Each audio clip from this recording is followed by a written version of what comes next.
اگر کسی کی بے حیائی کی عادت نہ جاتی ہو، اگر کسی کی فحش گوئی کی عادت نہ جاتی ہو، اگر کسی کی بری باتوں کی عادت نہ جاتی ہو، یا اللہ نہ کرے آپ کا کوئی دوست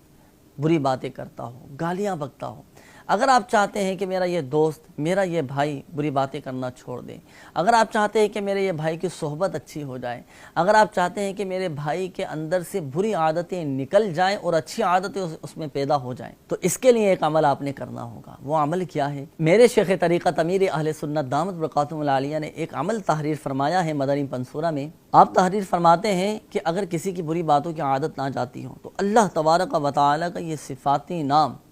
یا حمیدو 90 مرتبہ اول و آخر درود پاک کے ساتھ پڑھ کر کسی خالی پیالے پر دم کر دیں۔ اب